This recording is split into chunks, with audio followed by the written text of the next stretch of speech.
പ്രണയിനി രാധാ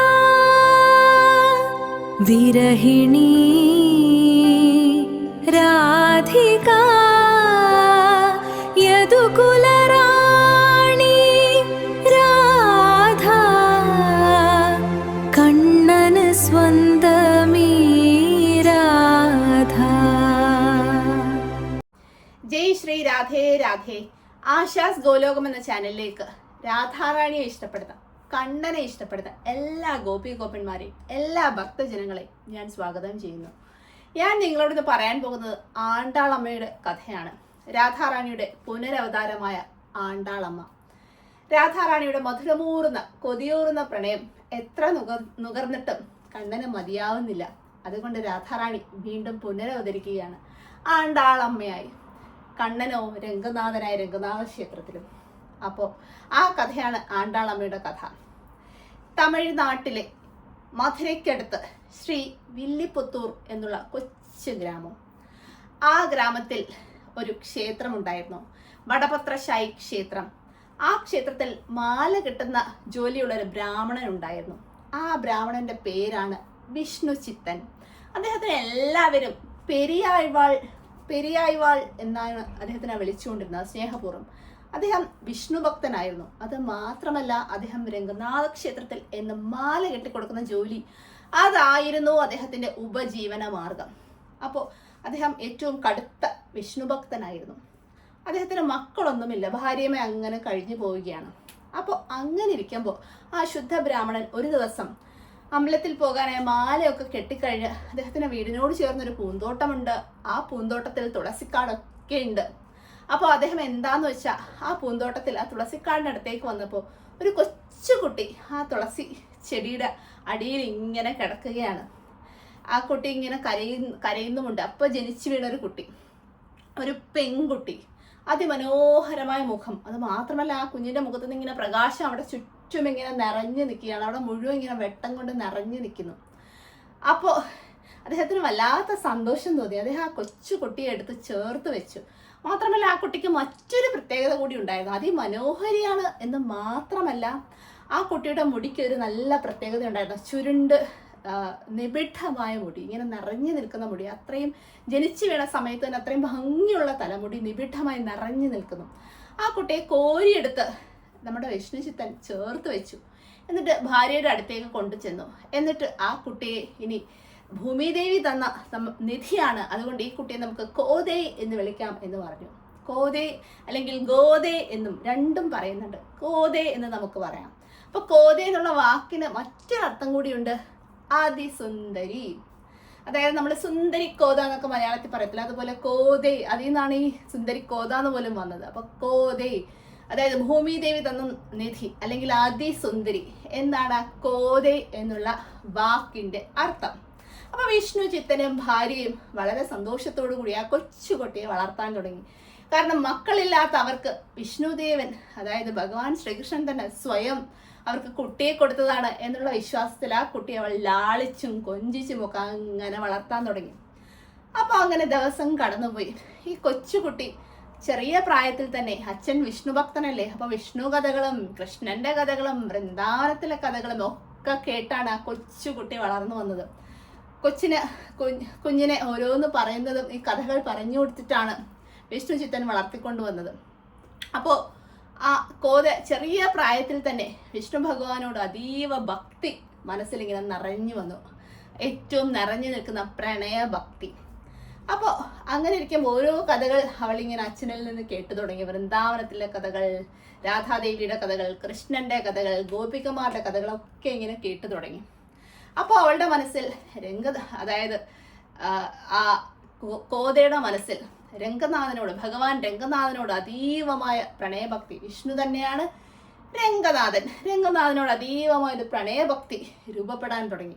മാത്രമല്ല, എല്ലാ ദിവസവും സ്വന്തം അച്ഛനായ വിഷ്ണു ചിത്തൻ മാല കെട്ടിക്കൊണ്ടല്ലേ പോകുന്നത്. ആ മാല അവൾ എല്ലാ ദിവസവും എടുത്ത് സ്വയം അണിഞ്ഞു നോക്കുമായിരുന്നു. അതായത് പണ്ട് നമ്മൾ കേട്ടിട്ടില്ലേ, ശ്രീരാമ അവതാര സമയത്ത് നമ്മുടെ ശബരി കാണാൻ വരുമ്പോൾ ഓരോ പഴങ്ങളും ശ്രീരാമൻ കാണാൻ വരുന്ന സമയത്ത് സ്വയം രുചിച്ചു നോക്കിയിട്ടാണ് അത് ശ്രീരാമന് കൊടുക്കുന്നത്. അതുപോലെ നമ്മുടെ കോത എന്താ ചെയ്തതെന്ന് വെച്ചാൽ ഈ പൂമാല ഇങ്ങനെ എടുത്ത് സ്വയം ഇങ്ങനെ ഇട്ട് നോക്കും, കണ്ണാടിയിൽ പോയി. ഇതെന്റെ രംഗനാഥൻ ഇട്ടാൽ എത്ര ഭംഗിയായിരിക്കും, രംഗനാഥൻ എത്രമാത്രം ചേരും, ഇത് രംഗനാഥൻ എനിക്കിട്ട് തന്നാൽ ഞാൻ എത്ര ഭാഗ്യവതിയായിരിക്കും, എത്ര സുന്ദരിയായിരിക്കും. ഞാനിങ്ങനെ ഓരോ പ്രാവശ്യം കണ്ണാടിയിൽ മാറി മാറിയിട്ട് ആ സൗന്ദര്യം ആസ്വദിച്ചുകൊണ്ടാണ് അവൾ ഓരോ ദിവസവും തൻ്റെ പ്രണയം സമർപ്പിച്ചുകൊണ്ടിരുന്നത്. അപ്പോൾ ഇതറിയാതെ എല്ലാ ദിവസവും വിഷ്ണുചിത്തൻ ആ മാല എടുത്തുകൊണ്ടുപോയി ക്ഷേത്രത്തിൽ സമർപ്പിക്കും. അങ്ങനെ ദിവസങ്ങൾ അങ്ങനെ കടന്നുപോയി. അപ്പോൾ അങ്ങനെ ഇരുന്നപ്പോൾ ഒരു ദിവസം ക്ഷേത്രത്തിലെ പൂജാരി ഇദ്ദേഹത്തിനെ വിളിച്ചിട്ട്, വിഷ്ണുചിത്തനെ വിളിച്ചിട്ട് പറഞ്ഞു, ഇതെന്താ ഈ പൂമാലയിൽ മുടി, ഇതെവിടുന്നാ വന്ന മുടി എന്ന് പറഞ്ഞാൽ അശുദ്ധിയുടെ ചിഹ്നമായിട്ട് തന്നെയാണ് പറയുന്നത്. നമ്മൾ അമ്പലത്തിൽ പോകുമ്പം മുടി കെട്ടി വെച്ചിട്ട് പോകണമെന്നല്ലേ പറയുന്നത്. അപ്പൊ പിന്നെ പൂമാലയിൽ ഭഗവാന് ചാർത്താനുള്ള പൂമാലയിൽ മുടി വന്നാലുള്ള കഥ പറയണോ? അപ്പൊ അത് അത്രയും അശുദ്ധിയായിട്ടാണ് കാണുന്നത്. അപ്പൊ പൂജാരി ഇദ്ദേഹത്തോട് പറയുന്നു, ഈ മുടി എവിടുന്നാ വന്നത്, നിങ്ങളെന്താ ആരെങ്കിലും ചൂടിയ പൂമാലയാണോ ഭഗവാനെ ചാർത്താനെ കൊണ്ടുവരുന്നത്, നിങ്ങൾക്ക് എങ്ങനെയാണ് ഇങ്ങനെ ഒരു അഹമ്മതി ചെയ്യാൻ തോന്നിയത് എന്നുള്ള രീതിയിൽ ശാസിക്കുന്ന രീതിയിൽ പൂജാരി ഇദ്ദേഹത്തിനോട് പറഞ്ഞു. അപ്പോൾ വിഷ്ണുചിത്തന് വല്ലാത്ത സങ്കടമായി. നിങ്ങൾ എത്രയും പെട്ടെന്ന് തന്നെ വേറൊരു മാല കോർത്തുകൊണ്ട് വരൂ എന്ന് പറഞ്ഞു. ഇദ്ദേഹം ആ മാല തിരിച്ചു വാങ്ങിയിട്ട് അതുമായി വീട്ടിലേക്ക് എത്തി. എന്നിട്ട് അപ്പം തന്നെ അദ്ദേഹത്തിന് തോന്നി കോത എന്തോ ചെയ്തിട്ടുണ്ടാവണം, അതുകൊണ്ടാണ് ഇങ്ങനെ വന്നത്. അപ്പൊ അപ്പം തന്നെ കോതയെ വിളിച്ചിട്ട് ചോദിക്കും, നീ ഈ മാല സ്വയമായിട്ട് തണിഞ്ഞിരുന്നോ, നിന്റെ മുടിയിൽ നീ ചാർത്തിയിരുന്നോ എന്ന് ചോദിക്കും. അപ്പൊ കോതവന് നിഷ്കളങ്കതയോടുകൂടി കോത പറയാം, അതെ അച്ഛാ, എല്ലാ ദിവസവും ഞാൻ മാല തലയിൽ ചൂടും, ഞാനിങ്ങനെ കഴുത്തിൽ ചൂടും, കാരണം എൻ്റെ ഇഷ്ടദേവനായ എൻ്റെ പ്രണയദേവനായ രംഗനാഥന് ചാർത്താനുള്ള മാലയില്ലേ, അപ്പം ഞാനിട്ട് അതിൻ്റെ ഭംഗി ആസ്വദിക്കണ്ടേ, അത് ചേരുന്നോ നോക്കിയിട്ട് മാത്രമല്ലേ എൻ്റെ രംഗനാഥന് കൊടുക്കാൻ പറ്റൂ. അതൊരിക്കലും രംഗനാഥന് ഒരിക്കലും ഇഷ്ടക്കേടായി തോന്നില്ല, ഒരുപാട് ഇഷ്ടമായിരിക്കും ഞാൻ അങ്ങനെ കൊടുക്കുന്ന മാലകൾ.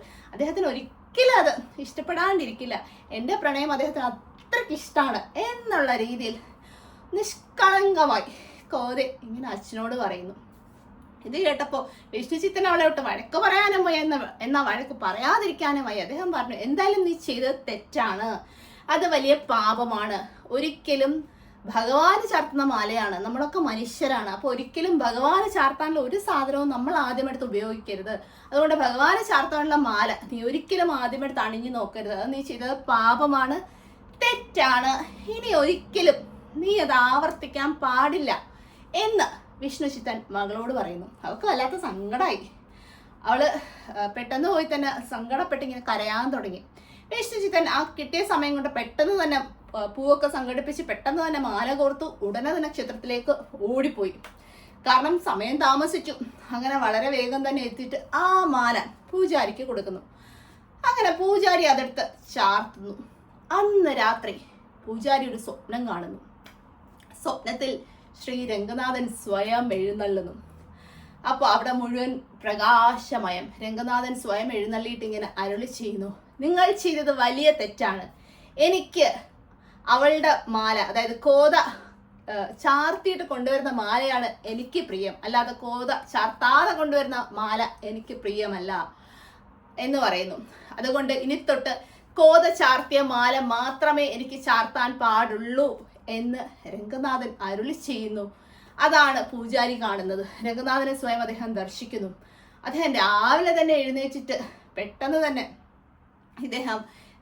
ഇദ്ദേഹത്തിനെ വിളിപ്പിക്കുന്നു, വിഷ്ണുചിത്തനെ. എന്നിട്ട് എത്രയും പെട്ടെന്ന് ഇനി തൊട്ട് കോത ചാർത്തിയ മാല തന്നെ മതി എന്ന് പറയുന്നു. ഇത് കേട്ടിട്ട് വിഷ്ണുചിത്തന് വല്ലാത്ത സന്തോഷം തോന്നി.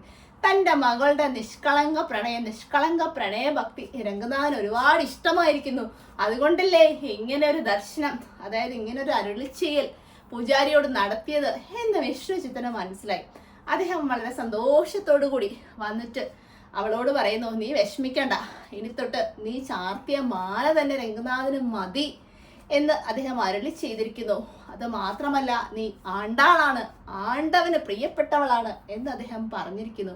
അതായത് രംഗനാഥനെ പോലും കീഴടക്കിയവൾ, രംഗനാഥന്റെ പ്രണയത്തിന് പാത്രമായവൾ, ആണ്ടവന് പ്രിയപ്പെട്ടവൾ, അതുകൊണ്ട് ഇന്നു മുതൽ നീ ആണ്ടാൾ എന്നറിയപ്പെടുമെന്ന് അദ്ദേഹം പറഞ്ഞു. ഇത് കേട്ടിട്ട് കോതയ്ക്ക് വല്ലാത്ത സന്തോഷമായി. അന്ന് മുതൽ അവിടെ എല്ലാവരും കോതയെ ആണ്ടാൾ എന്ന് വിളിച്ചു തുടങ്ങി. അപ്പോൾ പിന്നെ തൊട്ട് എല്ലാ ദിവസവും മുമ്പത്തെ പോലെ തന്നെ വളരെ സന്തോഷത്തോടു കൂടി, എൻ്റെ രംഗനാഥന് ഒരുപാട് ഇഷ്ടമാണ് ഞാൻ ഇട്ടിട്ട് ആ മാല രംഗനാഥന് ചാർത്തുന്നത്. അത് മാത്രമല്ല എൻ്റെ ശരീരത്തിൻ്റെ മണവും എൻ്റെ പ്രണയത്തിൻ്റെ സുഗന്ധവും എല്ലാം അതിലുണ്ട്. അതുകൊണ്ടാണ് പൂജാരിയോട് അദ്ദേഹം അങ്ങനെ പറഞ്ഞത്. അതുകൊണ്ട് എന്നും ഇനി എനിക്ക് അങ്ങനെ ചെയ്യാലോ എന്നാലോചിച്ചിട്ട് നമ്മുടെ കോതയ്ക്ക് വല്ലാത്ത സന്തോഷമായി. അങ്ങനെ എല്ലാ ദിവസവും കോത അവൾ ചൂടിയ മാലയാണ്, അവൾ തലയിലും അതുപോലെ കഴുത്തിലും ചൂടിയ മാലയാണ് അച്ഛന് കൊടുത്തുകൊണ്ടിരുന്നത്. അങ്ങനെ അവൾക്ക് വിവാഹപ്രായം എത്തി. അപ്പോൾ സ്വാഭാവികമായും അച്ഛൻ അവളോട് ചോദിക്കും, നിനക്ക് വിവാഹപ്രായം എത്തിയിരിക്കുന്നു, ഞാൻ നിനക്ക് ചേരുന്നൊരു വരനെ നോക്കട്ടെ എന്ന് അവളോട് പറയുന്നു. ഇത് കേട്ടപ്പോൾ അവള് പറഞ്ഞു, ഞാൻ രംഗനാഥനെ മാത്രമേ വിവാഹം കഴിക്കൂ അച്ഛാ, വേറൊരാളെയും എനിക്ക് നോക്കണ്ട എന്ന് അവൾ അച്ഛനോട് തുറന്നു പറയുന്നു. അപ്പോൾ ഇദ്ദേഹത്തിന് എന്ത് ചെയ്യണമെന്ന് അറിയത്തില്ല. അദ്ദേഹം മനസ്സിൽ ചിന്തിക്കുകയാണ്, നമ്മളൊക്കെ മനുഷ്യരാണ്, രംഗനാഥൻ അദ്ദേഹം ദൈവമാണ്, ദൈവം ഈ കലിയുഗത്തിൽ ഭൂമിയിലേക്ക് ഇറങ്ങി വന്ന് ഒരാളെ വിവാഹം കഴിക്കില്ല മോളെ എന്ന് അവളെ പറഞ്ഞ് മനസ്സിലാക്കണമെന്നുണ്ട്. പക്ഷെ അവൾ അത്രയും ഒരു ഉയർന്ന തലത്തിലേക്ക് അവൾ എത്തിയിട്ടില്ല എന്ന് അദ്ദേഹത്തിന് തോന്നി. അവൾ അത്ര നിഷ്കളങ്കതയോടെയാണ് രംഗനാഥനെ പ്രണയിക്കുന്നത്. അപ്പോൾ എന്നിട്ടും അദ്ദേഹം പറയാൻ നോക്കി, അദ്ദേഹം ഈശ്വരനാണ്, നമ്മൾ മനുഷ്യരല്ലേ എന്നൊക്കെ പറയാൻ നോക്കി. എന്നിട്ട് പറഞ്ഞു, രംഗനാഥനെ അല്ലാതെ ഭൂമിയിൽ ആരെയും ഞാൻ വിവാഹം കഴിക്കില്ല. ഇനി ഒരു പക്ഷേ രംഗനാഥനെ വിവാഹം കഴിക്കാൻ കഴിഞ്ഞില്ലെങ്കിൽ ഞാൻ വേറൊരാളെ വിവാഹം കഴിക്കില്ല എന്നവൾ തീർത്ത് പറയുന്നു. അങ്ങനെ ഇദ്ദേഹം വല്ലാത്ത കഷ്ടത്തിലെ എന്ത് ചെയ്യുമെന്ന് ആലോചിച്ചു. അന്ന് രാത്രി ഒരുപാട് സങ്കടത്തോടെ അദ്ദേഹം കിടന്നുറങ്ങുകയാണ്. അപ്പോൾ സ്വപ്നത്തിൽ രംഗനാഥൻ സ്വയം അദ്ദേഹത്തിന് ദർശനം കൊടുക്കുന്നു. അദ്ദേഹം ഇങ്ങനെ കിടന്നുറങ്ങുകയാണ്. അപ്പോൾ അവിടെ ചുറ്റും പ്രകാശമയമായി സ്വയം പൂജാരിക്ക് ദർശനം കൊടുത്തതുപോലെ രംഗനാഥൻ സ്വയം എഴുന്നള്ളിയിട്ട് അദ്ദേഹത്തിനോട് വിഷമിക്കണ്ട, അവളുടെ വിവാഹത്തിനായി അടുത്ത ദിവസം അവളെ ഒരുക്കി ഒരു നവവധുവിനെ പോലെ അണിയിച്ചൊരുക്കി സുന്ദരിയായി പല്ലക്കിൽ ഒരുപാട് സമ്മാനങ്ങളും ഒക്കെ ആയിട്ട് അവളെ രംഗനാഥ ക്ഷേത്രത്തിലേക്ക് കൊണ്ടുവരണം എന്ന് പറഞ്ഞു. ഒരുപാട് ഘോഷയാത്രയോടുകൂടി ഒത്തിരി ആൾക്കാരുമായി അങ്ങോട്ടേക്ക് ക്ഷേത്രത്തിലേക്ക് കൊണ്ടുവരണം, അവിടെ വെച്ച് അവളുടെ വിവാഹം നടക്കും എന്നുള്ള രീതിയിൽ രംഗനാഥൻ ഇദ്ദേഹത്തിനെ ആശ്വസിപ്പിക്കുന്നു സ്വപ്നത്തിൽ. പിറ്റേന്ന് രാവിലെ ഉറക്കമെഴുന്നേറ്റ് അദ്ദേഹത്തിന് വല്ലാത്ത വിഷമവും സങ്കടവും എന്ത് ചെയ്യണമെന്ന് അറിയത്തില്ല. ഭഗവാൻ രംഗനാഥൻ ഇങ്ങനെ പറഞ്ഞു, അത് വിശ്വസിക്കണോ വേണ്ടയോ എന്ത് വേണോന്ന് അറിയത്തില്ല. അപ്പൊ ഇദ്ദേഹം എന്താ ചെയ്തേന്ന് വെച്ചാ, ഇദ്ദേഹം നമ്മുടെ കോതയോട് പറയും, കോതേ, ഞാൻ ഇങ്ങനെ ഒരു സ്വപ്നം കണ്ടു എന്ന് പറയും. ഭഗവാൻ രംഗനാഥൻ സ്വയം എൻ്റെ മുന്നിൽ ഇങ്ങനെ എഴുന്നള്ളിയിട്ട് എന്നോട് അരുളി ചെയ്യുകയാണ്, നിന്നെയും കൂട്ടി ഒരു നവവധുവിനെ പോലെ നിന്നെ അണിയിച്ചൊരുക്കി മനോഹരമായ വസ്ത്രങ്ങളൊക്കെ ധരിച്ച് ഘോഷയാത്രയോടുകൂടി സമ്മാനങ്ങളൊക്കെ ആയിട്ട് നിന്നെ വിവാഹം കഴിപ്പിക്കാനായി രംഗനാഥ ക്ഷേത്രത്തിലേക്ക് നിന്നെ കൊണ്ടുവരണം എന്നാണ് എനിക്ക് കിട്ടിയ അരുളി ചെയ്യൽ എന്ന് പറയുന്നു. അപ്പോ മകൾ അച്ഛനോട് പറയുന്നു, അത് ഭഗവാൻ രംഗനാഥൻ സ്വയം എനിക്ക് വേണ്ടി എഴുന്നള്ളി വന്ന് പറഞ്ഞതാണ് അച്ഛാ, അത് രംഗനാഥനില്ലാതെ മറ്റാരുമല്ല, എൻ്റെ പ്രണയം അദ്ദേഹത്തിന് ഒരുപാട് ഇഷ്ടമാണ്, ഞാനില്ലാതെ അദ്ദേഹത്തിന് ജീവിക്കാൻ കഴിയില്ല, അതുകൊണ്ടാണ് അച്ഛനോട് ഇങ്ങനെ വന്ന് പറഞ്ഞത്, നമുക്ക് എന്തായാലും അദ്ദേഹം പറഞ്ഞതുപോലെ തന്നെ ചെയ്യാം എന്ന് പറഞ്ഞു. അവൾ പെട്ടെന്ന് തന്നെ ഒരു നവവധുവിനെ പോലെ ഒരുങ്ങി പുതുവസ്ത്രങ്ങളൊക്കെ ധരിക്കുന്നു. അതുപോലെ രാജാവിനോട് പറഞ്ഞിട്ട് ഒരു പല്ലക്കൊക്കെ അദ്ദേഹം വിഷ്ണുചിത്തൻ സംഘടിപ്പിക്കുന്നു. അത് മാത്രമല്ല ആ ദിവസം മറ്റു പലർക്കും അവിടെയുള്ള ഭക്തർക്ക് രംഗനാഥന്റെ ഭക്തരായിട്ടുള്ള ഒരുപാട് പേർക്ക് ഈ സ്വപ്നം അതുപോലെ തന്നെ അവർക്ക് ദർശനം കിട്ടുന്നു. പിറ്റേ ദിവസം ഇതുപോലെ ആണ്ടാളുടെ വിവാഹമാണ്, നിങ്ങൾ എല്ലാവരും കൂടി ചേർന്ന് ആണ്ടാളിനെ കൊണ്ടുവരണം പല്ലക്കിൽ എന്ന് പറഞ്ഞിട്ടാണ് അവർക്കും ദർശനം കിട്ടുന്നത്. അപ്പൊ എല്ലാവരും കൂടി ഒരു ഘോഷയാത്രയോടുകൂടി ഒരുപാട് സമ്മാനങ്ങളൊക്കെ ചേർത്ത് ആണ്ടാളിനെ ഒരു സുന്ദരിയായ നവവധുവിനെ പോലെ അണിയിച്ചൊരുക്കി മനോഹരമായ വസ്ത്രങ്ങളൊക്കെ ധരിപ്പിച്ച് ഘോഷയാത്രയോടുകൂടി എല്ലാവരും രംഗനാഥ ക്ഷേത്രത്തിലേക്ക് പുറപ്പെട്ടു. അങ്ങനെ അവർ രംഗനാഥ ക്ഷേത്രത്തിൽ എത്തിച്ചേർന്നു.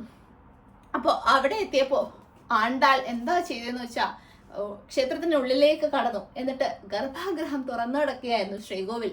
ഗർഭാഗൃഹത്തിന്റെ ഉള്ളിലേക്ക് കയറി അവിടെ രംഗനാഥന്റെ വിഗ്രഹം ഇവിടെ അതിന് അഭിമുഖമായി ആണ്ടാൾ ഇങ്ങനെ നിൽക്കുകയാണ്.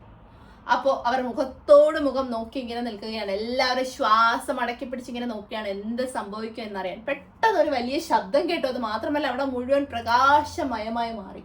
എന്നിട്ട് പ്രകാശമയമായി മാറിയിട്ട് പെട്ടെന്ന് എന്താ കാണുന്നതെന്ന് വെച്ചാൽ ഒരു പ്രകാശഗോളമായി ആണ്ടാൾ ശ്രീ രംഗനാഥ ദേവന്റെ ആ വിഗ്രഹത്തിലേക്ക് അലിഞ്ഞു ചേരുന്നത് മാത്രമാണ് ആളുകൾ കാണുന്നത്.